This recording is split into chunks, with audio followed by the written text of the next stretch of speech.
You are listening to Russia on the Record, a podcast from the Moscow Times.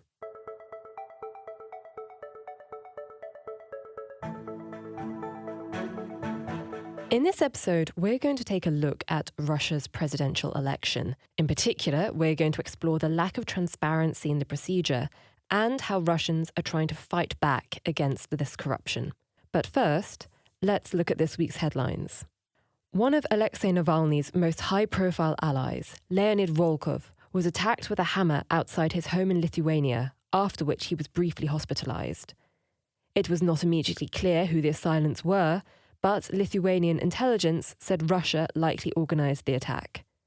Volkov, who was left with a black eye, bruised legs, and a broken arm, accused Putin of orchestrating the attack and likened it to violent tactics used by street gangs in the president's native St. Petersburg. Anti-Kremlin armed groups fighting on the side of Ukraine launched a cross-border incursion, claiming to have captured a Russian village on the border. Moscow said that it thwarted 2 attempted border raids in the Kursk and Belgorod regions on Tuesday. The 3 nationalist militias, the Freedom of Russia Legion, Russian Volunteer Corps, and the Siberian Battalion, urged citizens in these regions to evacuate. Russia's FSB said Thursday it arrested 4 alleged members of a pro-Kiev paramilitary group in St. Petersburg, who claimed they were preparing attacks on Russian territory. Major waves of drone attacks have been targeting Russian oil refineries and border regions throughout the week, reaching as far from the Ukrainian border as the Leningrad region around St. Petersburg. The Belgorod, Bryansk, Kursk and Voronezh regions faced some of the largest drone attacks so far in the 2-year war. Belgorod City Hall was damaged by a drone strike, while state media published and then removed reports that a drone crashed into the regional FSB headquarters. On Thursday, 1 person was killed and 3 others were wounded in the Belgorod region, while local media reported a loud explosion in Belgorod city centre. The European Union has lifted its sanctions on billionaire Arkady Volozh, co-founder of the Russian tech giants Yandex. His lawyers started petitioning the EU in August, after Volozh became one of a small number of members of Russia's elite to openly criticize the war, calling it a barbaric invasion. Russian police raided the homes of more than a dozen artists across the country, detaining and interrogating several of them. These artists included 3 members of the Pussy Riot activist group. The raids came after a court overturned the jail sentence of exiled activist Pyotr Verzilov and sent his case for review. Verzilov, who now fights for the Ukrainian army, was sentenced to 8.5 years in prison in absentia for social media posts about the Russian army's massacre of Ukrainian civilians in Bucha. And Washington announced a $300 million emergency aid shipment to Ukraine, sidestepping congressional Republicans who have blocked the passage of a much larger aid bill for months. Though the White House warned that at the current rate of fire, the aid, which includes HIMARS missile systems and anti-tank shells, would only be enough to sustain Ukraine for a few weeks of fighting. Voting in Russia's presidential election kicks off today and lasts until Sunday. There are 4 candidates, but the outcome is all but predetermined. Vladimir Putin is expected to win easily after stamping out the opposition until all that remains is his hand-picked opponents. The last presidential election took place 6 years ago. Since then, electoral legislation has changed a lot, meaning there are fewer opportunities for independent observers to make sure that everything is done fairly. We spoke with Stanislav Andreychuk, co-chair of the independent election monitor Golos, about how electoral fraud takes place and what people are trying to do to stop it. How have Russia's electoral laws changed in the 6 years since the last election, and have these changes made it harder for observers to detect fraud? How will this election be different from previous elections in terms of observing? Well, if you will compare this electoral campaign with a campaign that we had 6 years ago in 2018, we see that authorities made everything to make a distance between people and the power lower and lower as it was possible. They reduced possibility for observation. They reduced statuses that usually activists use for monitoring procedures on polling stations. They reduce possibilities to become a candidate, to register as a candidate, and so on. And of course, they reduce transparency of all procedures. I mean that they made online voting, they made multi-day voting that are very difficult to control. Observation is really much more difficult than it has ever been before. I think that this time we will have maybe 10 times less observers than we had on previous federal campaign, because we have a lack of people, not, but because we have a lack of accreditation. Because according to Russian law, only candidates and their political parties or so-called public chambers that are in fact a kind of governmental body can send people as observers to polling stations. And this time we have the least number of candidates in all Russian history from the beginning of 1990s. Only in 2008 was the same number when Dmitry Medvedev won presidential elections, but Vladimir Putin always had more competitors. So we have the least number of candidates, and almost none of them want to send observers to polling stations. We still can't get accreditations even in those regions where we had some treatments, unofficial treatments, of course, with candidates and their headquarters. For example, in Yekaterinburg yesterday, two political parties told that they will not send 150 of our activists, and so on and so forth. And it is all over the country. We see the common trend for authorities and for candidates. They try to hide these elections from people. I mean, not only procedures, but they hide campaign itself. They will try to hide results. It's funny, but if you will try to copy results from official website of Central Election Commission and copy it to Excel table, for example, it will not be possible to do it, because you will get letters instead of figures. They try to hide even such kind of things, even official things. I can only repeat that I have only mentioned that the distance between people and power is the longest than we have ever before. But how can one become an election observer in today's Russia? How exactly have rules and procedures for becoming an election observer changed in recent years? First of all, it is more difficult to be registered as an observer this time, but formally you still can do it. A candidate can send you to the polling station, but you need to have some kind of a connection with this candidate. And we still hope that some hundreds of our activists will be possible to get this accreditation in some regions. You also can be a member of Electoral Commission on polling stations. So you also can send some information to Golos movement or to another civil society organizations or to society itself. But all electoral commissions were formed before the start of campaign. So they are forming for 5 years. So that only those people who thought about this possibility before, a few months ago, will be possible to take part in these elections as controllers of these procedures. And formally, you can be a journalist, polling station, but they also, authorities also reduced possibilities for mass media, because in previous times you could be a freelancer, not a member of a staff of editor. This mass media, but this time you can be only a member of a staff, and that means that many activists who were ready to be journalists as a freelancers and go to polling stations just for these days and to write something just for these days, they don't have this possibility anymore. Another possibility that was reduced is possibility to observe elections through video.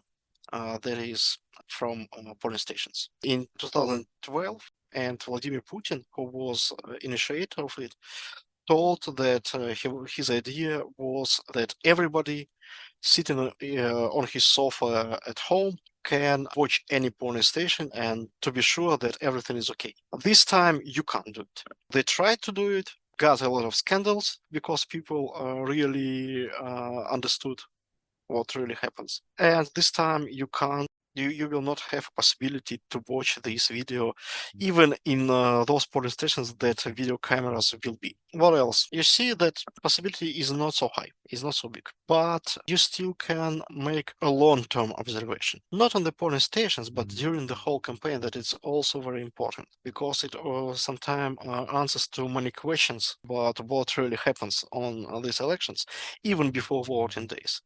Because if you see that there is no electoral campaign, no interest, you understand that, and in the same time, you see that authorities have a KPI like 80% of turnout. You understand that there are only two possibilities to reach these results: press people and to falsify. That's what we expect this time. And that's what we see right now because pressure on the people is very, very high these elections. You mentioned that an observer can represent a political candidate, a candidate on the presidency, to observe the elections. Are they really interested in independent observers? No, this time not. Usually, yes, when they really fight for victory. When they really fight for office. But it is not about this campaign. There is no one candidate who really tried to make the real system of observation on these voting days. Even political parties like Communist Party that have a big number of activists and who usually use elections to support this net of activists, to give them some money for this work. They reduced the budget for observation radically, and they even are not ready to send people who want to do it voluntarily, like our activists. People come to them, tell them that I want to go as an observer, I don't need any money for this. They look at him and say, no, you are very strange, we will not send you. If nobody fight for victory, nobody will send observers. I think that in September, when we will have some regional and local elections, the situation will be very different. And the same politicians will come to us and they will ask to give people to them to observe on polling stations, but not this time. Electronic votes have been widely spread in Russia during the last years. What can you say about electronic voting and its transparency? Can the observers control somehow the transparency of the electronic vote? E-voting or online voting is absolutely untransparent, absolutely uncontrolled, because nobody have ever seen the code of this system except of those who wrote this code, of course. Even the Central Election Commission doesn't know how it really works. They just see some figures on the screens, some figures of the number of voters, of a number of votes for each candidate, but nobody knows how these figures were created, because without code you can't control it. But online voting will not be on the entire territory of the country. It will be only in 29 regions, and not everybody in this region will be registered as e-voter. You need to make a special registration for this. I think that something like 10 million of votes will be in e-voting this time. It is a huge number. It is almost 10% of all voters of the country, but not the whole country. It means that authorities will have this basket of 10 million of untransparent votes. And there is another basket of untransparent votes. It is electoral sultanates, also regions that are totally falsified, like Chechnya, for example, but not only these national republics, but also Russian regions like Kuzbas or Tyumen. And it is also 10 to 25 million of votes. So you see, they will have these two baskets with almost 35 million of votes that are untransparent, are uncontrolled, and they want to get finally something like 55 to 60 million of votes. So it's not a big deal in this situation. Now you have been observing election campaigns. Do you already register any frauds, any, I don't know, inequalities during this campaign? Yeah, what about the whole electoral campaign? We see a few main problems this time. First of all, it is, of course, manipulation with law. If you will compare this law with those that we have in 2018, previous presidential election, you will see that something like 60 or maybe 70% of all articles of this law were changed for these 6 years. And some of these changes were in the last months before the start of a presidential campaign. In fact, in Russian history, we had never elections that were organized on the same procedures, same law as previous. That tells us a lot about how manipulative these rules are. The second problem is inequality of the candidates in mass media. Yesterday we published our report about campaigning in mass media, and we see that in TV programs with news that, according to Russian law, must be very equal their attention to candidates. In these news programs, Vladimir Putin mentions 7 times more often than all other 3 candidates altogether. So it is a big inequality. And the third problem that is very, very big this time is the pressure on the people. Because if you want to have 80% of turnout, and in the same time you don't have real candidates, don't have electoral campaign, don't have agitation, and don't have interest of the people, you can't get this 80% without pressure on these people and without falsifications. Pressure is really very high, not only in a budget or state sphere, but also in private companies, even in small companies. I think that the only possibility to be not under this pressure is to work in some flower shop, coffee shop, or something like that. If your company has a staff more than 10 people, it means that there will be pressure on your working place on you, to press you to go to polling stations and to vote as your boss wants. These are 3 main problems, I think, this time. In which regions can we expect violations and frauds? Traditionally told, there are so-called electoral sultanates. It is something like 20-25 regions, almost in Northern Caucasus, and in European part of the country. It is interesting, but most oppositional regions are in the north, in the Ural, Siberia, and Far East of the country, and big cities, of course, like Moscow and St. Petersburg. But at the same time, in these regions, online voting will be used at this time, mostly. Online voting in regions where they don't have problems, but they use it in big cities, in regions where they had problems. What can you say about the voting procedure in the Ukrainian territories annexed to Russia? Will there be any observers during the elections? No, there will not be observers. It is too dangerous. It is a very special territories, even if we think that it is inside a Russian electoral system, because there is a special regulation for these territories. For example, in all other parts of the country, electoral commissions are formed with the participation of political parties, but not in these 4 territories. There will no real observers in these regions, and voting is already coming there. I think something like 1.5 million of people has already voted in these territories. Absolutely untransparent. These 4 territories are in the list of these so-called electoral sultanates, unfortunately. But for your colleagues, what opportunities are still left in Russia? I mean, what opportunities are left for independent election observation? Can voters somehow themselves monitor and report irregularities? We still can make a long-term observation, at least.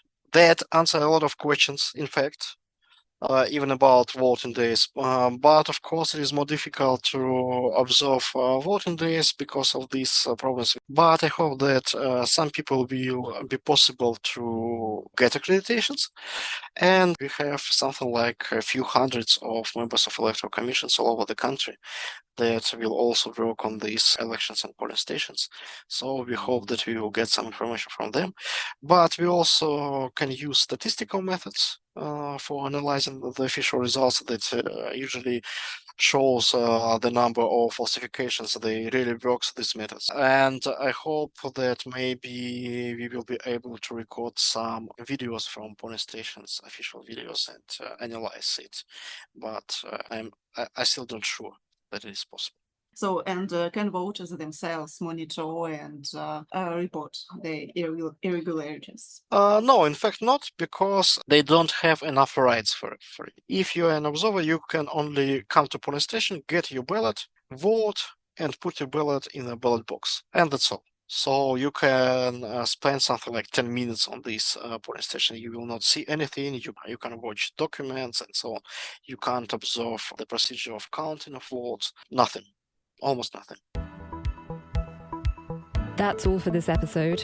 We'll keep you up to date on all the political news and more from Russia. So follow the Moscow Times on social media and your favourite podcast platform to make sure you don't miss next week's episode.